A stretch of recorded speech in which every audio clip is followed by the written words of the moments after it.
Okay, so hi guys, this is Angel here, and today I'm gonna make a video. An abnormal video, not your average video. It's called a Draw My Life. No, what am I thinking? That's too basic. I'm gonna make a Draw My Testimony, because that's what it is. It's a testimony of my whole story of how I became one with Christ. It's a long journey to go on, so I hope you're ready for the ride. Here we go. So, I was born on these little small islands that they call Hawaii. And it's around a bunch of water, and my parents told me I was born in a pink hospital, but wait! No! I didn't start off with Christ here. Let's go to a little state that's a little southern down. Yeah, they call it Tennessee. No, not there either. A little farther up north. Yeah, Illinois, Chicago to be exact. Let's flash to my grandparents' house, and we see a little girl named Angel. And yeah, I was always a pretty good kid. I was good, I did all kinds of cool stuff. We moved a lot, military family, and I had a little sister named Heaven, and everything was all nice and dandy. And in the summertime, we would go visit our grandmother. She was always nice and sweet, and she loved God. She loved being a Christian. She loved everything about it. And she would always tell us to remember to keep God in our hearts, and we were like, okay, yeah! And so, yeah, that's basically how it all began. And I promised, and I vowed, I was like, I will keep God in my heart, because that is the right thing to do. So, later on, we had to move from the state of Louisiana, and we had to move all the way to Washington State, which was like really, really far away. Took us about 2 days, but I was like, yeah, I'm so ecstatic. I was really, really happy. I had stars around me. I was so happy. And I went to a state, but I was also a little sad because I was going to be leaving my best friend, Sierra. She was about 4 years older than me. She was 10 and I was 6, but I didn't care because we were best friends. We did all kinds of stuff together, and I was so sad she was leaving. We would take nice adventures into the woods, fight off monsters. We would play video games together. We would watch anime. It was the life. We even made a book starring the famous anime character Sailor Moon. Life was good. We did all kinds of stuff, and we were shameless fangirls. And we even talked about God sometimes. Things were okay. But things were not going to be so okay anymore because my parents said we had to move to a foreign state. And it was sad because I didn't want to move to Washington. I wanted to stay there with my best friend, but we packed our bags and left. So, when we finally got there, we got this cool house. It was a little bit bigger than the house we lived in before, and it was all nice. We had more space, we had more stuff to put our toys, and everything was okay. Me and my sister were good, my 2 brothers were really good also, and my parents were good. Everybody was happy and cool with what they had. And so everything was just peachy. Everyone was happy. We were all cool. Yeah, we were happy. Up until we figured out that the house was infested with spiders. Ugh. Then we weren't so happy. But you know what they say, c'est la vie. Anyways, eventually I found myself making friends at the new school I went to. And I met a really nice friend. Her name was Sarah. And she was everything. We did all kinds of stuff together. Never before have I met such a connection with one person in my life. It was amazing. We are best friends forever, and we are to this day, which is awesome. But things weren't so nice and dandy anymore. When one day my brother accidentally set a stove fire and it caught the kitchen on fire. It was probably one of the most scariest things in my life. But before you say anything, we didn't die. We're all good. My dog, me, my brother, and my sister were all completely fine. But in the end, it did leave me a little scared. More scared than usual, actually. Freaked out scared. I began to ask God, why are you letting all these bad things happen to me? I mean, I was so young, I didn't really understand. I was so scared, and I was always told, but I would just put them aside, rely on my own instincts. And I would do this a lot. Every time I would feel bad, I would just be like, why aren't you helping me, God? And I would just not do what I was supposed to do. And I was also really sad because we would have to move to another house all the way across town. And I wouldn't be so close to Sarah anymore, and it was so sad.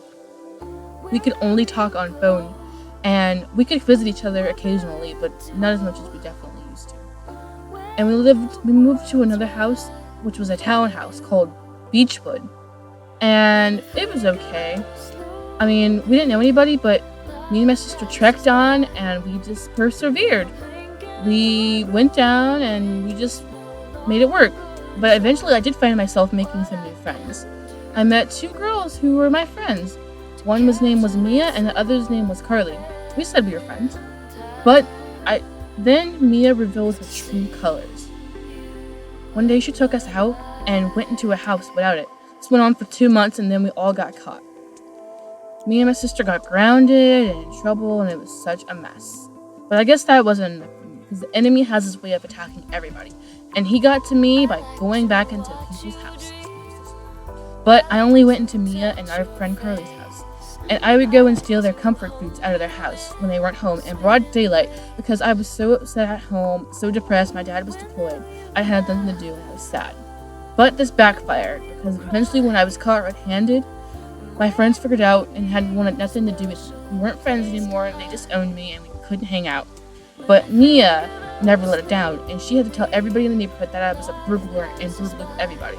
Everybody laughed at me, everybody bullied me. They stole our bikes at one point, and it was so sad. I had never felt so depressed in my entire life. I never felt so disconnected from people, and I was so sad. You don't feel pain like this on a regular. And things weren't that bad, because I had my sister, and she would always remind me to stay positive, and that's what I did. I just relied on positivity. And so, things were kind of weird at that point. Like, I just wasn't sure what was going to happen. I kept on talking and be like, "Are you there, God?" But just was kind of strange at that point. I kept on doubting. And so, then things were kind of better. I felt relieved, finally, because my mom said that we were moving all the way across the country to Virginia, which is literally 3,000 miles away. So we all packed our bags and packed up the moving van, and we all left. And I was so glad, because I didn't want to have anything to do with that town after everyone called me a burglar and a thief and a crook. But eventually we persevered and we moved to our new house, which is really awesome. It had 5 rooms and we had a bonus room, which is really cool. But school was not so good at all. I was made fun of, constantly teased and bullied about my hair, everything. They would call me names, and I just could not stand being at school because everyone was so mean to me all the time just because I was the new kid. It made me so mad and so distressed. Well, we were at recess, the other girls would sit down and talk about lip gloss and boyfriends and sleepovers. I would be stuck in the corner at recess by myself doing nothing, listening to the conversations I wish I could be a part of. But then, as time went on, I found myself making another friend. First friend since we moved to Virginia, actually, and her name was Lydia. And she was awesome. We talked about all kinds of cool stuff together. And then, things weren't looking so good in my family, because my parents had started fighting. They were fighting on a constant basis, and I didn't know why. Well, while they were making a ruckus in the house, me and my sister would just do stuff to ignore it. We would do things like listen to music, read stories to each other, write stories.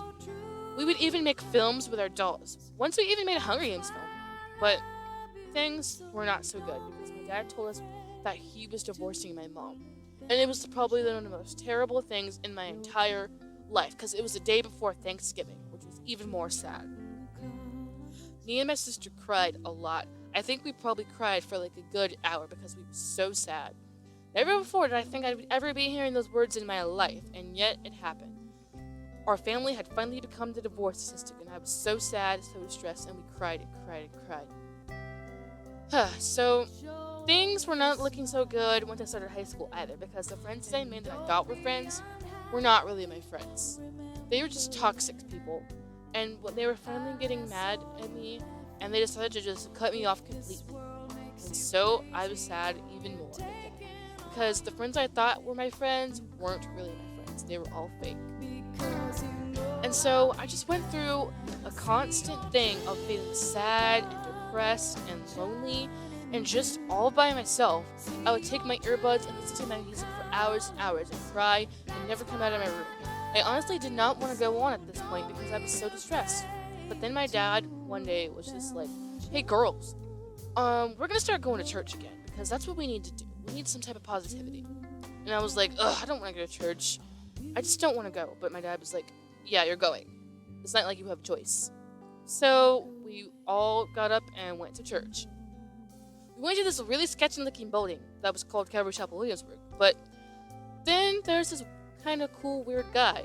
And he came out and he had this weird accent. He was like, "Welcome, friends, welcome." And I was just like, what?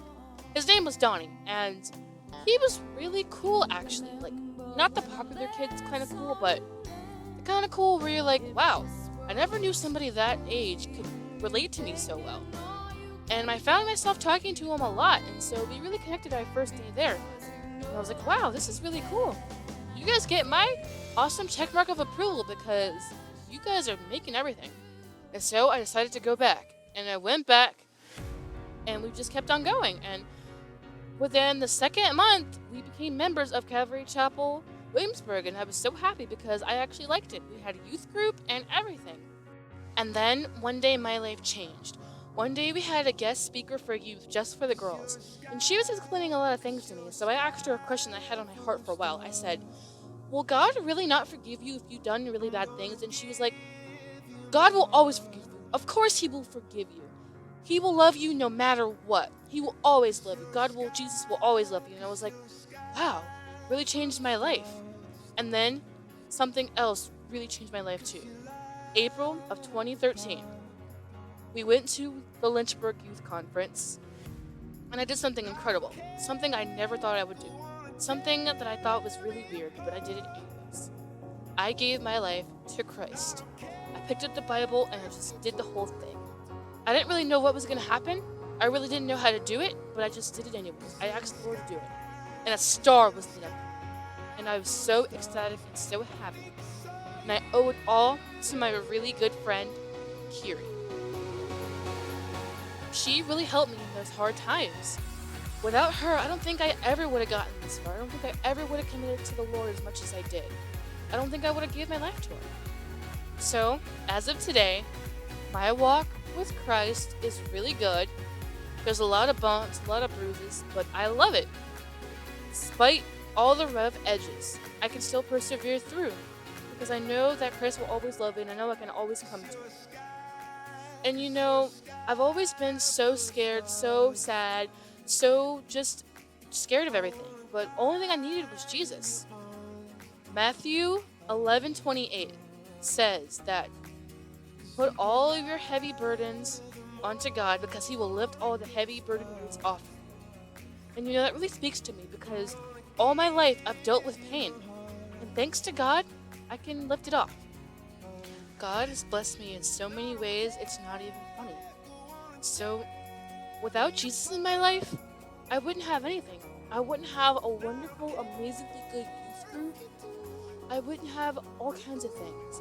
I met so many things, and now that I'm 18 years old and I'm about to leave youth group, God has led me into another path. So, just want you to know that whenever you're in hard times, whenever you're in pain, God will be there for you. He's not going anywhere. He will never go anywhere. He will always be with you, no matter what. Just know that when you're alone, even if you're literally in a house all by yourself, alone with nobody, you can always count on me. And that's my story.